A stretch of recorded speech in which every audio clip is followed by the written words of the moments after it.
Yes, Claudia, I recognize your name for sure. Welcome. Thanks for coming back. So I'm Haley, and I'm the program director for Natural Curiosity, and I am a mom and an educator, and I am a guest and settler on Turtle Island. And I am constantly learning and relearning and admitting there's so much I still don't know, and that is so much a part of this process. And I am here doing this work. We've worked with an Indigenous advisory board to form this resource. But for example, who I'll talk about in a moment, Doug Anderson, I want to be unburdening him from always having to be the one to have these conversations with educators and with other settlers. So, trying to do my work as a treaty person and as a settler to be thinking about how we do incorporate Indigenous perspectives into the work that we do in education. And yeah, it's an ongoing journey, and I acknowledge that there are many, there are people in this room who probably know more than me, and that's the great thing about inquiry and this idea of knowledge building, is that we are in a collective community of learners tonight, and we are all going to contribute to our understanding of these big ideas and topics. So I welcome all of your voices to the conversation. So this is a land acknowledgement that was developed by grade 6 students at the Dr. Eric Jackman Institute of Child Studies. And this is where Natural Curiosity is based out of. And I like to start with their words, because they're much more powerful than the land acknowledgement that was written for just U of T. And that's the one that they started with. But after a year-long journey of learning with Indigenous community and the teacher librarian, they wanted to add more to the land acknowledgement that they read at their grade 6 graduation. And so this is what they came up with, and it's meant to be a living document that changes as we continue to learn more as a school community. So this presentation, so that's for us tonight, but their graduation begins with the land acknowledgement, because we will be using the land and we need to respect this place where Indigenous people have lived and continue to live. We wrote this to share some of our learning and to teach others. We thought about who would be hearing it, and we didn't want to make it too complicated or too simple. We would like to thank the first peoples of this land and all of creation, including the animals, plants, land, water, air, rocks, trees, and all that exists on this beautiful earth. We honor the Indigenous people whose traditional territories include the land on which we gather today, the Batoon, the Wendat, and Mississaugas, the Anishinaabe, the Haudenosaunee, and other nations whose names we no longer remember because of the impact of colonialism. We want to honor the treaties that were made with the land and between First Nations and the Crown. Treaties should be honored no matter what political party is in power. The story of Canada that most of us know is not the whole story. We've been learning from Indigenous sources about losing language and culture through residential schools, and also about ceremony, celebration, and strength of community.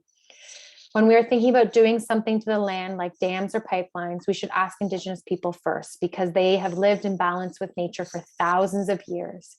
We have lost our relationship to the earth by doing things like polluting and taking too much.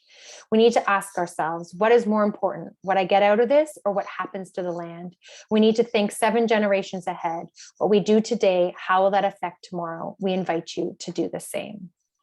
And so, yeah, just really like to start with their words and think about how when we make land acknowledgements, how we also challenge ourselves to think, and what does this compel me to do? What are my actual responsibilities as a treaty person?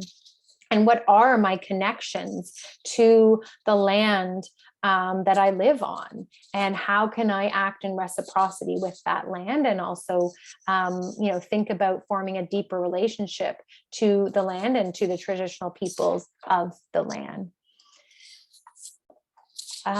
Just making sure nobody's left in the waiting room.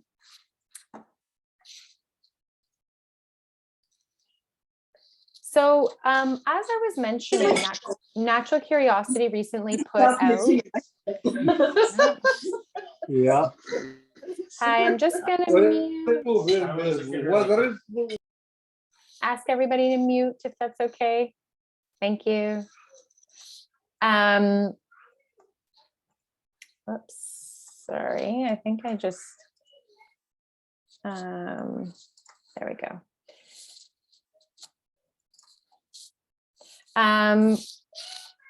And so, yeah, this is a self-guided learning series that because we wanted to make our professional development, like this is a free offering, but often our professional development comes as a cost because we are a totally donor funded program.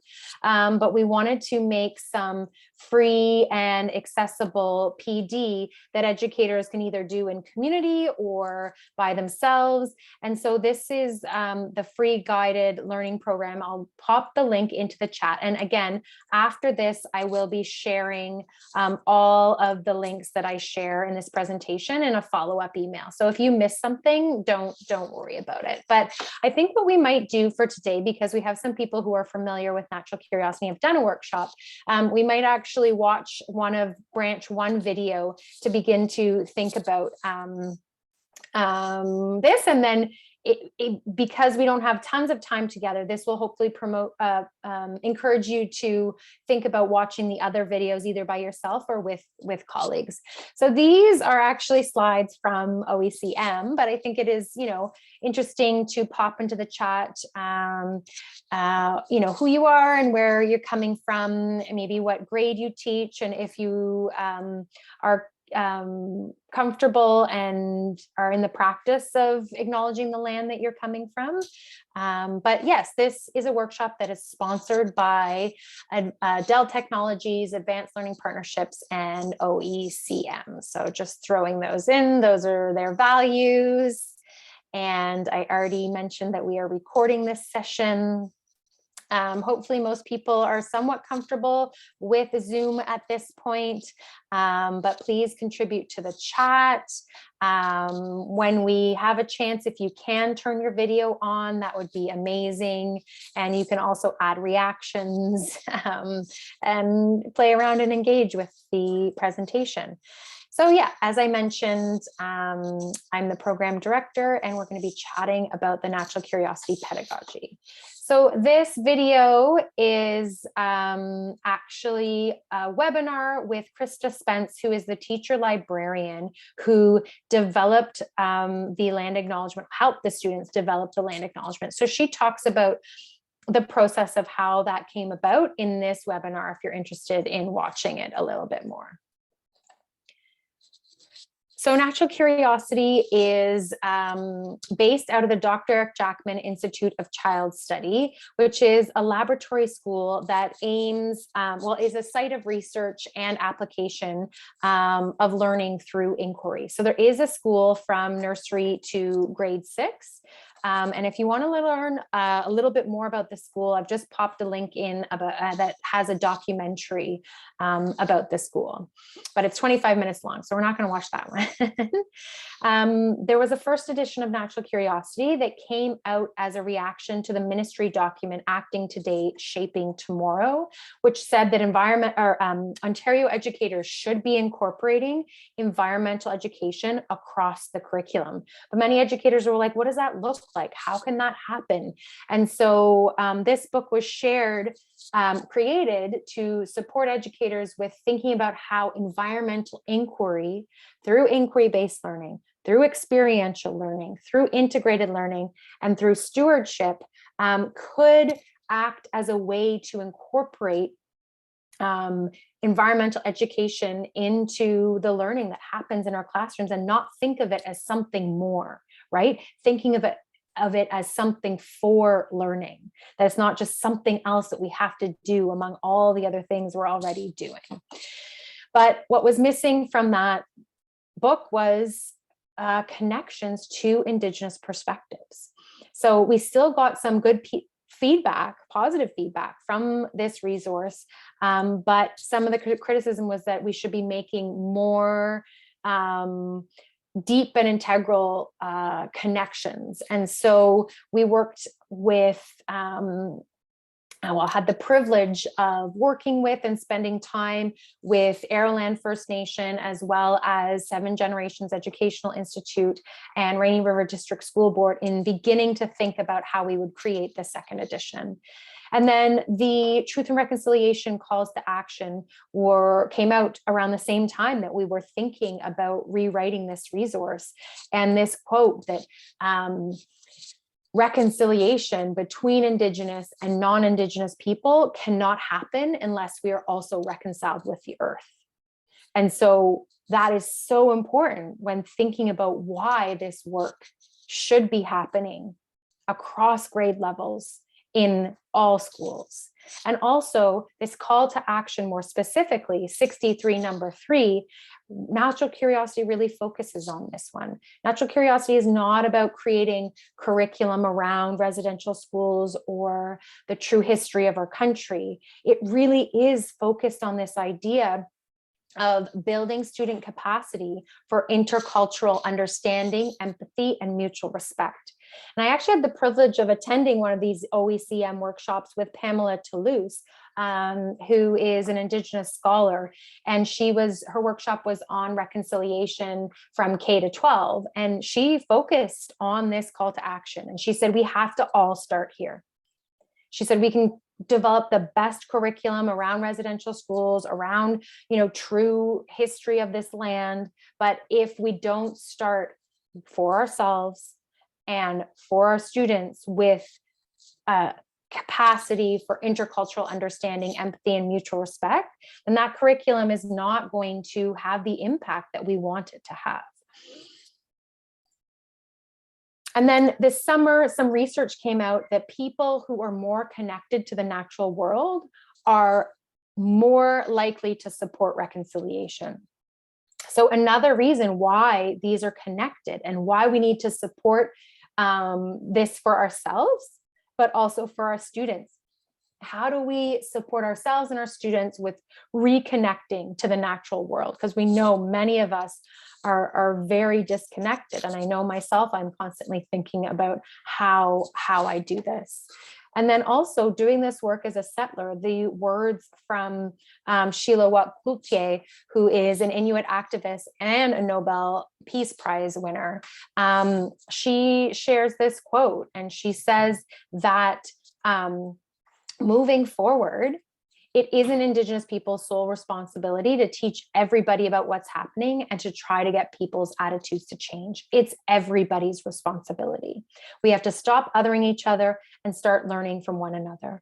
So Natural Curiosity, as a settler organization who partners and collaborates with many Indigenous people whenever possible.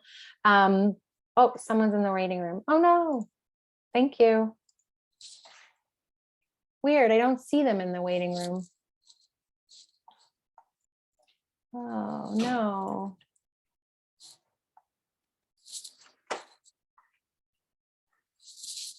I don't see anybody in the waiting room when I look at the participant list. Oh, there we go.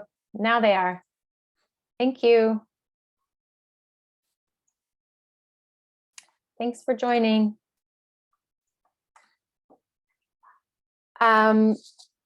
Yeah, we're always trying to find the balance between raising up Indigenous voices and honoring the importance of bringing forward Indigenous voice and the idea of nothing about us without us, while also unburdening Indigenous people, especially the Indigenous education leads that we work with, to because we know that they are working so hard to support educators with understanding how to be doing this work. And so we are trying to take this role as settlers in the reconciliation process and for helping to support the education system with figuring out why it is important to be incorporating Indigenous perspectives when spending time out on the land with children. So just bringing forward our advisory board and our Indigenous author, whose name is Doug Anderson, starting to honor that those voices supported us in creating this second edition. And then also, if you have the book, at the big, before we launched the book to the public, I did a small print run and sent it out to many Indigenous educators and scholars across the country to get their feedback. And so we were able to gather words and endorsements from Indigenous people across Turtle Island in support of this resource. So this is just one example. So this is the pedagogy of natural curiosity that we're going to talk a little bit about tonight, and moved from the model on the left to the model on the right. And again, Doug Anderson talks about this right in the preface, because this is a question we always get, which is an important one, right? This idea of appropriation, and cultural appreciation versus appropriation, and some very important conversations. And so Doug talks about that in the preface of Natural Curiosity, and he has some suggestions for building Indigenous perspectives into learning. So working whenever possible with Indigenous resource people, being upfront about what we don't know, right?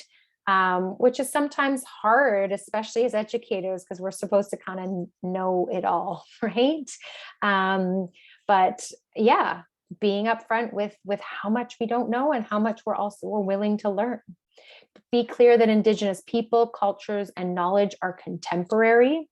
Often we talk about Indigenous peoples and nations and cultures in past tense, and that is very problematic.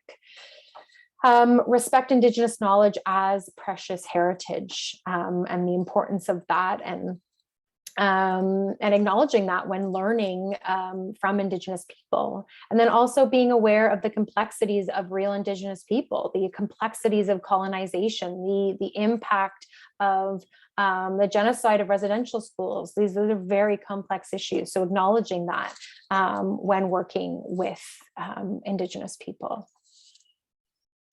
So this is the 4-branch framework of natural curiosity. And Doug Anderson, when writing this resource, was obviously concerned about this idea of presenting a pan-Indigenous perspective, because he didn't want to do that, because we acknowledge that Indigenous communities across Canada are extremely diverse in terms of culture and language, and so many other components. But what he did share is that there are commonly agreed upon qualities of most, if not all, Indigenous perspectives. And those include 4 things, which we've identified in the rectangular boxes, which Doug has connected to the 4 branches of natural curiosity. So the first is a strong sense of spirituality, which he's connected to inquiry and engagement and has called lighting the fire. The second is a deeply rooted sense of place, which he's connected to experiential learning and has called sending out roots. The third is a recognition that everything is related, and he's connected that to integrated learning and has called it the flow of knowledge. And finally, an emphasis on reciprocity, which he is connected to the branch on moving towards sustainability and has called it breathing with the world.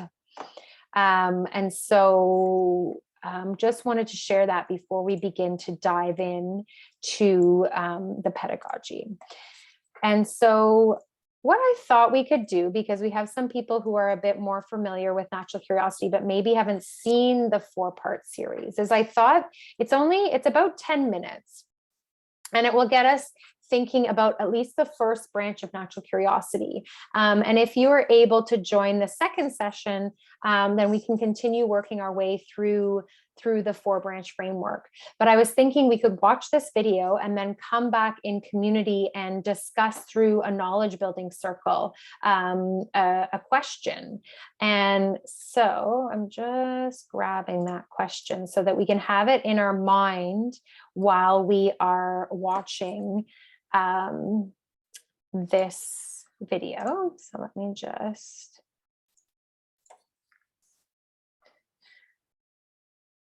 So I popped that question into the chat. And we're going to spend the 10 minutes watching. I promise I'm the first person to talk, but I promise there are many other voices after mine. And it'd be great if people, once we're done this video, are willing to turn on their videos or contribute their voice through the chat about this big question about what does environmental inquiry look like when you come into a deeper relationship with Indigenous perspectives and the land.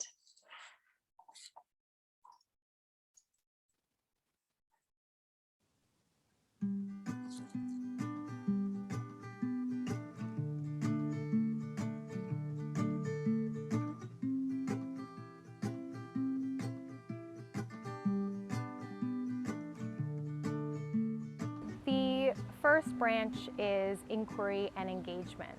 And we've said inquiry and engagement partially because we want to make it really clear that student engagement is an integral part of the inquiry process.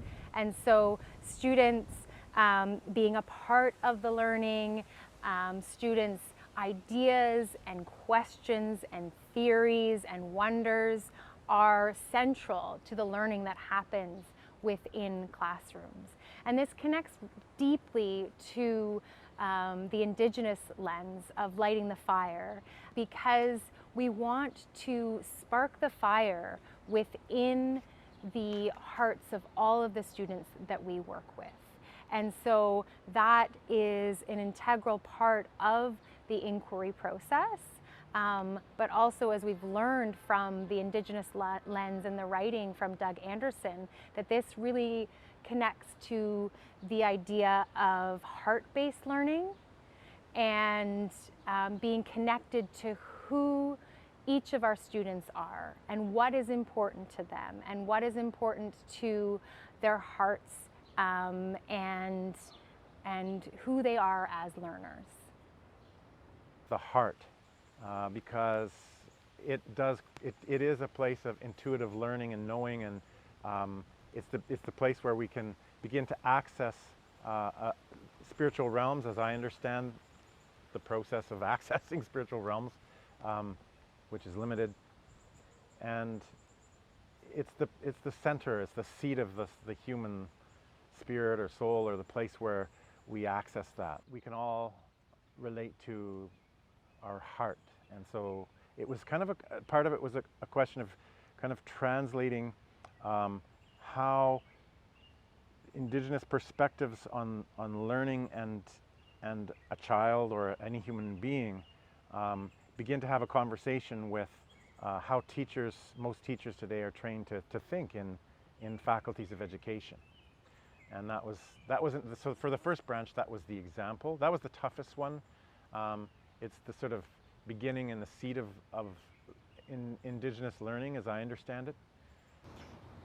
If you think about it as meaning, I mean, if from a non-Indigenous perspective, you think of all learning as having to have a deeper meaning beyond itself, that it's not just learning for the sake of mastering facts or mastering skills, but there has to be, it has to be meaningful, not only to an individual's life, but to the life of the individuals all connected in that community. Then I think that's something that a teacher can quite comfortably take on. Thinking about the educator's role in inquiry is such an interesting one. I've really thought about this a lot, actually, because I think it's important to remember there isn't one way of being a teacher, and there isn't one way of being a teacher in terms of inquiry. One of the things that we love in teaching in this way is how it allows children to be the learner who they are, that they can access information, communicate their ideas in so many different ways. And inquiry actually really allows the teacher to do that as well. We open up the world, we open up our ideas. It allows us to share our passions in a way that communicates to the kids that this is a journey that we're on together. And inquiry, in terms of our role then, is modeling our wonder and excitement about them, about their ideas, about the world around us, it allows us to take such joy, such pleasure, and such interest in everything around us. So if it feels like those pieces maybe are starting to lag, our role then is to think, how can we bring that excitement back? How do we bring that wonder back? What's the next step? Sometimes our role is to back right off, to be patient, to give the kids time just to stop and think or experience something, and then circle back with an interesting question or an activity that's going to draw out their thinking. So there isn't one way to be an inquiry teacher. There isn't one role to play. It's many different roles in the moment, responding to the needs of the children, responding to the needs of the path that the inquiry is taking. It's really about being nimble. Inquiry is not about asking questions. Inquiry is a way of learning more about a very specific subject or about something huge, but it's actually about learning. And I think sometimes people think it's just about asking questions. It's not. It's using those questions to guide you to answers. One aspect of inquiry-based learning that's really important is that the children are exploring problems that are authentic to them, that there are questions that are really, they deeply care about. Rather than having a teacher just choose a topic and saying, this is what we're going to study today, the teacher provides provocations or something that will get them a little bit excited about a new topic, and then and then listening deeply to how the children respond to that, and documenting and archiving all of those questions and ideas that come up. Documentation is a huge part of an inquiry-based learning approach, where when a teacher can record down what a child's thinking at the time and listening deeply for their theories and their questions and even their misconceptions, those ideas can then get explored and built upon, and the teacher can provide experiences to extend their thinking and then continue to document. The child is able to see, and the teacher and the parents over time, the transformation of those ideas and that learning. It also helps for children to see that all ideas are improvable, and that knowledge is not just something that's in a textbook that was created by experts, but that they can actually participate in the creation of knowledge themselves. And children who have been through an inquiry-based learning approach over many years come to a point where they can look at a textbook and say, that's one person's understanding at this time, but maybe that knowledge has changed. Maybe it's changed already. Maybe I can add something to that as well. And that's the kind of learner that we hope will be created by this knowledge building approach. There's a sense when you're outside that even when you're doing nothing, something's happening. So that's a gift of bringing learning outside. Then if we think more about what does it mean to be in an inquiry process, what we're wanting to do is stimulate children's thinking, questions, sense of wonder, and that really happens naturally outside. And when we bring that a step further to environmental inquiry, what we're wanting children to do, and what even we as teachers are trying to do, is develop deeper relationships with the ecology and with the rest of the world. And so when we go outside the walls of the classroom, we begin to have those authentic relationships and begin to build those real questions and real wonderings outside. And I guess in the opposite, what I would say is, inside a classroom, we as people create that environment. So a classroom is just four walls until a teacher makes all kinds of decisions about what's going to be in there. And we've learned some things over the years about how to make good decisions. But that, in my experience, can't replace what's available outside. We as teachers, as educators, can't create the dynamic environment, this kind of stimulation and the kind of sensory experiences that are outside in the world. Stories affect children's engagement with the inquiry because it allows for children to actually sort of transport themselves into the story and understand what might be going on between the characters in the story.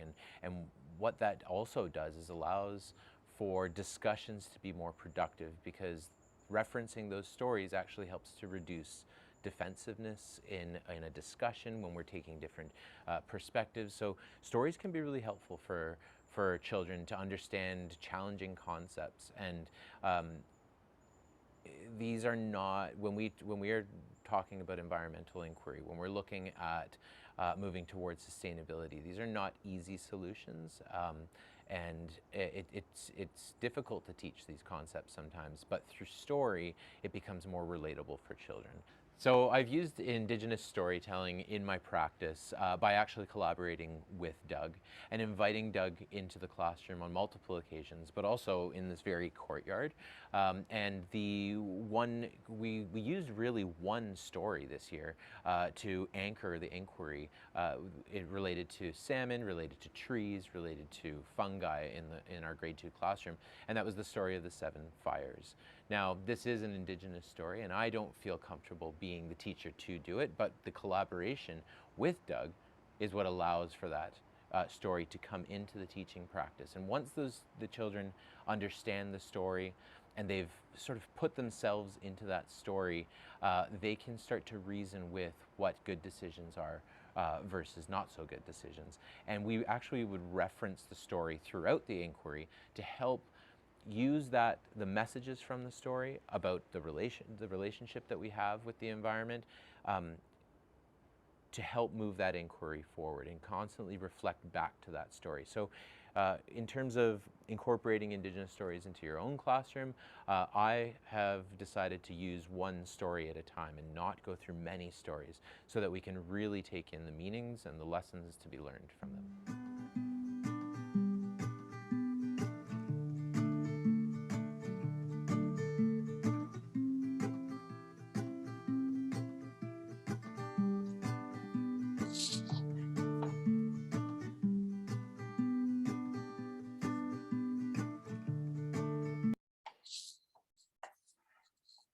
So thanks everybody for watching. That's the video on just branch 1, getting us to begin to think about this pedagogy and think about, what that means for our own practice from the examples that the educators were sharing themselves and Doug. Whoops. So I was hoping, we've got about 20 more minutes to spend, maybe 10 minutes, depending on the group, engaging in a knowledge building circle. So an integral part of environmental inquiry is inviting the voices of our students to be essential contributors to the learning that happens, even if they are in kindergarten. And so thanks, Steph, for contributing to the chat. Thank you. And so it's based around this idea of all ideas are improvable. We're going to imagine like we were in a circle together. And so being in circle and honoring all of our ideas as important to how we grow our knowledge together, that fosters respect for all of our contribution. It also eliminates the hierarchy. It promotes attentive listening and communication. And then I'm going back to that call to action 63, number 3. It does help to promote student capacity and our own capacity for intercultural understanding, empathy, and mutual respect. So incorporating knowledge building circles are very supportive of that as well. And thank you, Claudia, our role as co-learners. So acknowledging that we're learning even as adults, and that's a really powerful message for students. And this idea of collective responsibility. So it promotes a sense of responsibility to the success of everyone in the room versus Western education often just focuses on the success of individual students, on this individualistic notion of each student succeeding by themselves, whereas we want to come together in community.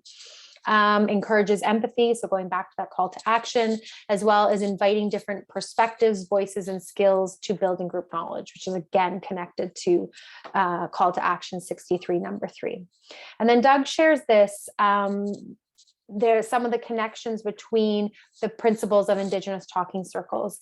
And again, I'm not saying that what we are about to do is an Indigenous talking circle, because that would involve ceremony and, an Indigenous person guiding.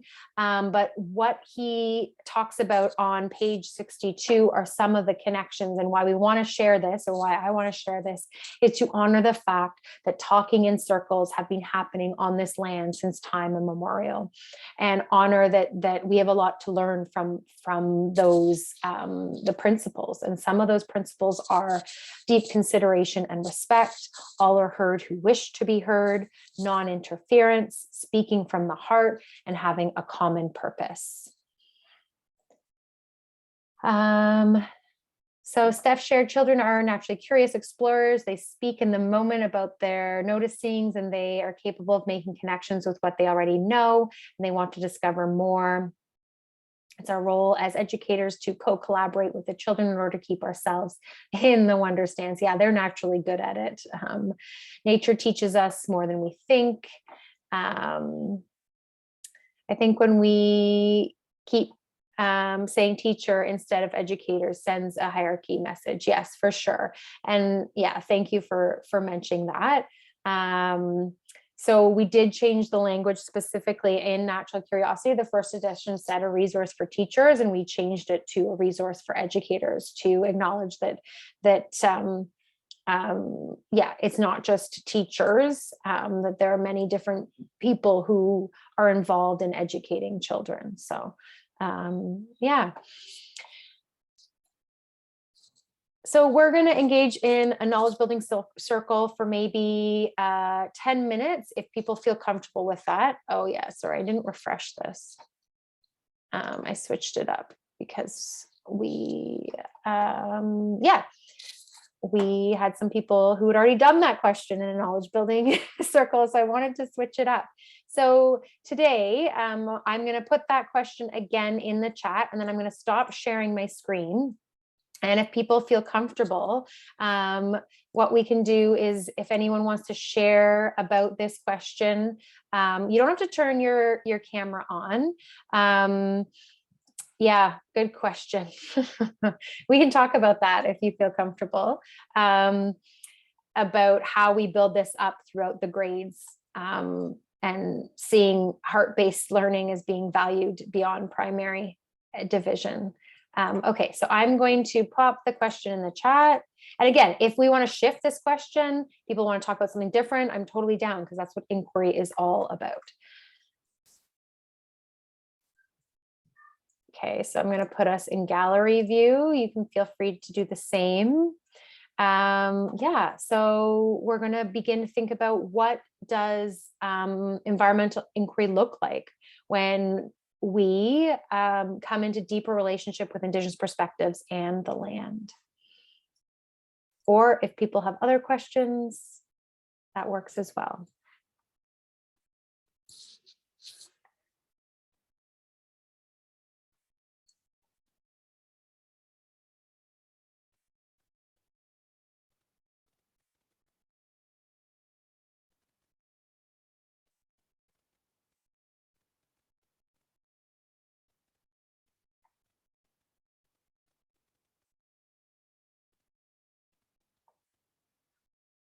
Okay, Melanie, do you want to start us off? And then it looks like Anil, pass it on to you after. Sorry, I'm sitting in bed, so my apologies. My camera isn't on. We've got a household case of COVID, so I think learning becomes so much more real and tangible. I'm a big component of experiential or hands-on learning. Even if we can get our learners outside and looking at, even if it's looking at how like Indigenous practices about sustainability, about recycling, reusing, actually creating or repurposing items, finding different ways to utilize everything that we have instead of throwing it out, getting into if you are able to access a creek, getting into the learning, it just becomes so much more real, so much more tangible, so much more experiential. And I think it's something that we lose sight of as our learners get into grade 6, 7, 8. And I think as a middle school educator for most of my career, I think that's where those most important gains can be made.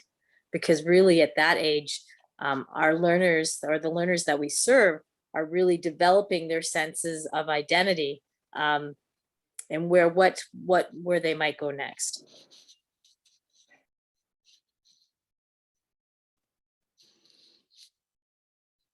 Thank you, Melanie.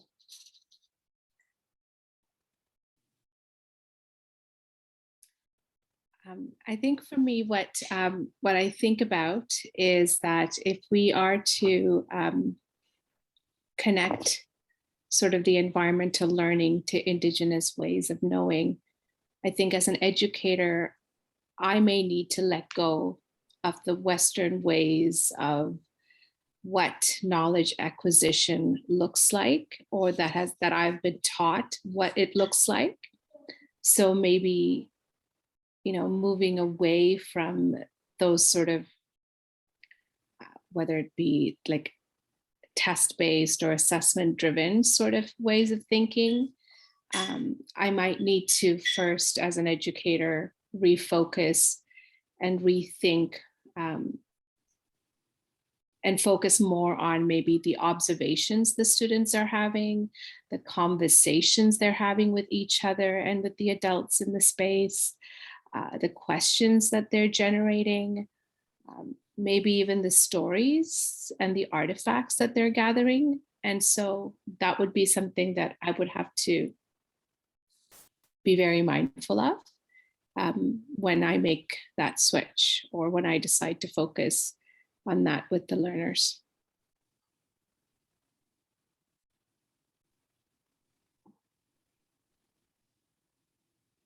Thank you both for sharing. I see Claudia is also sharing in the chat.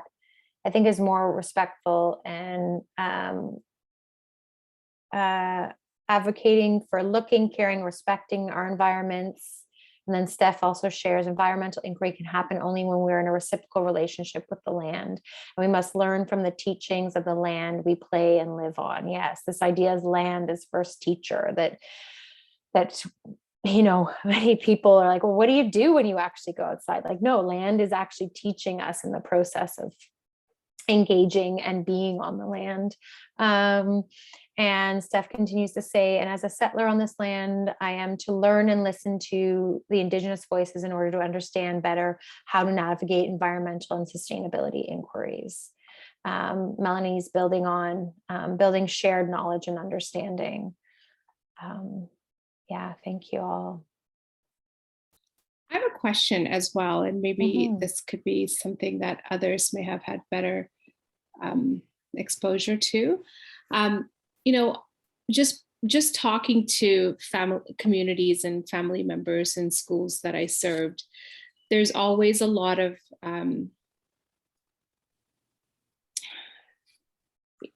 I don't know how to put it, but there's a lot of apprehension sometimes of, like, especially in the younger grades, having the learners out in the cold, in the snow, in the rain, and sort of and having to navigate those conversations with educators and families sometimes, like how long they're outside for, weather conditions.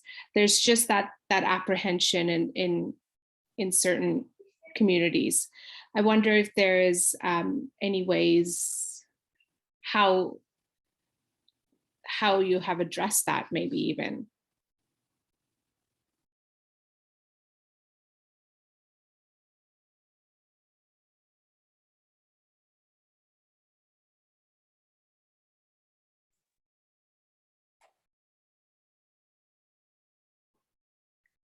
Some answers might pop up in the chat as well. I think both Steph and Claudia are engaging that way, which is great.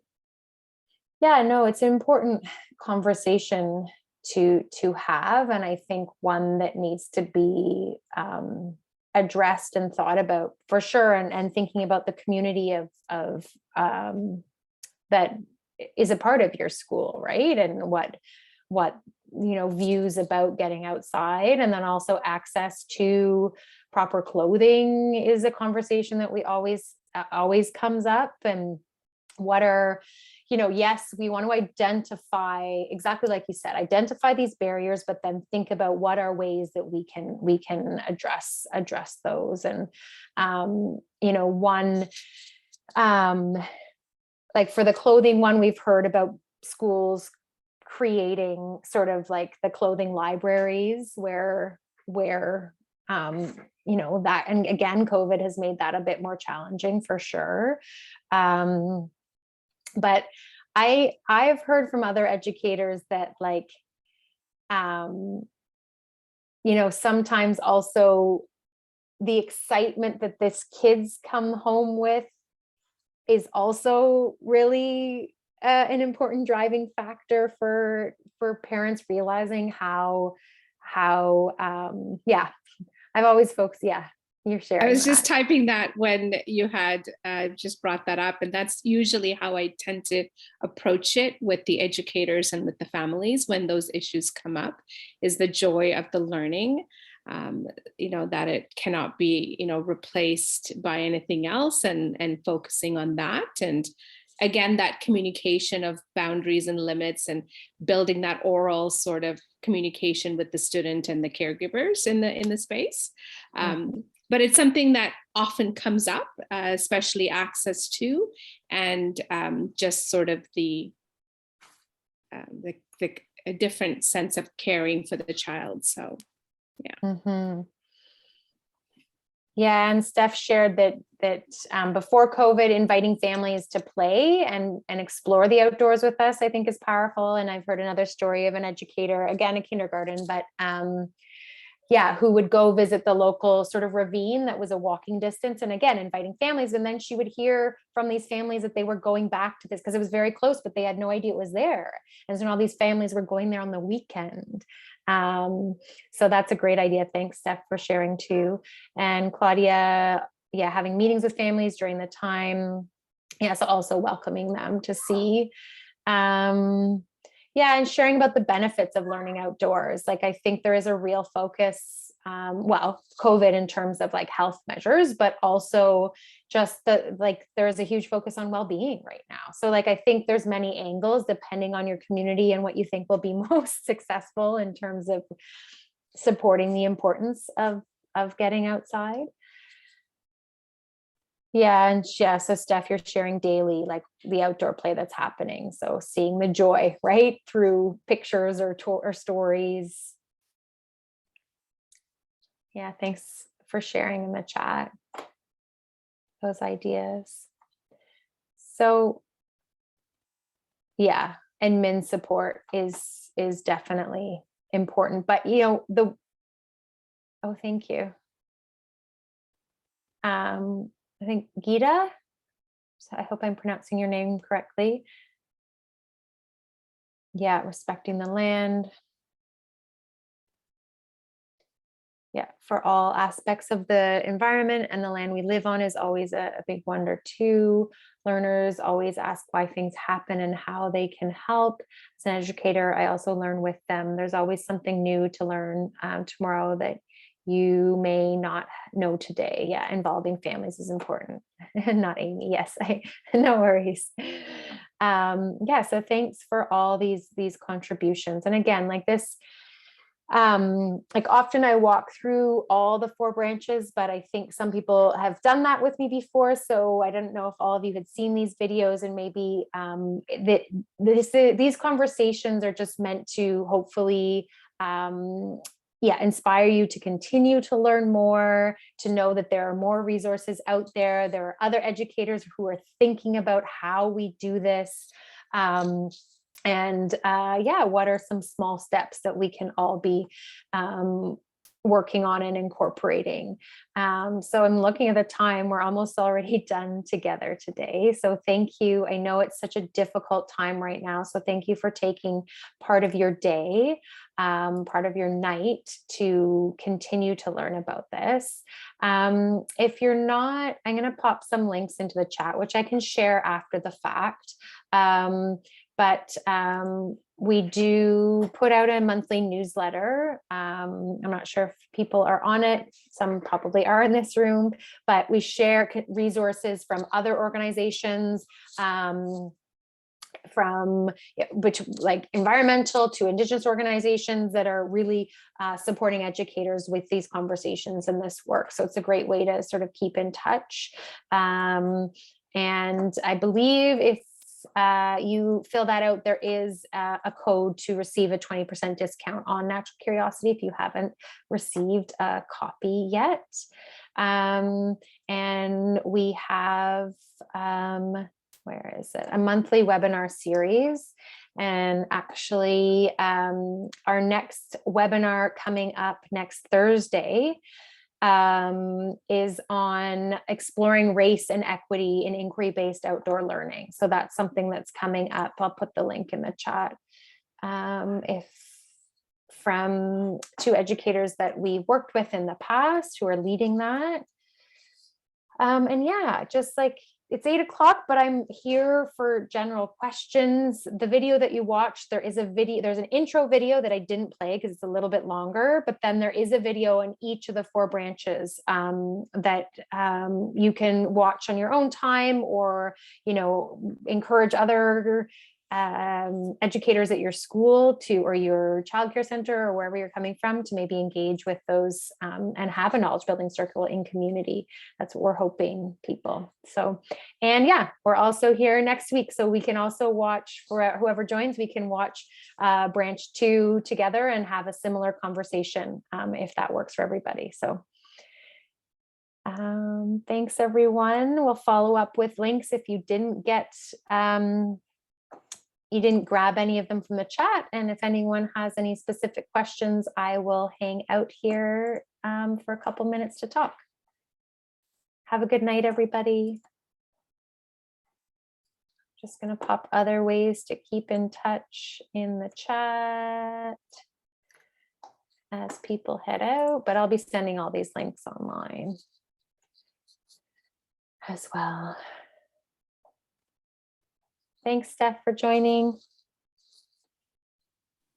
Thank you. Good night, everyone.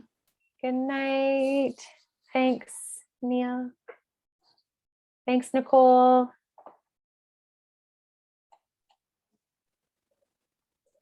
I am. Thanks. Is it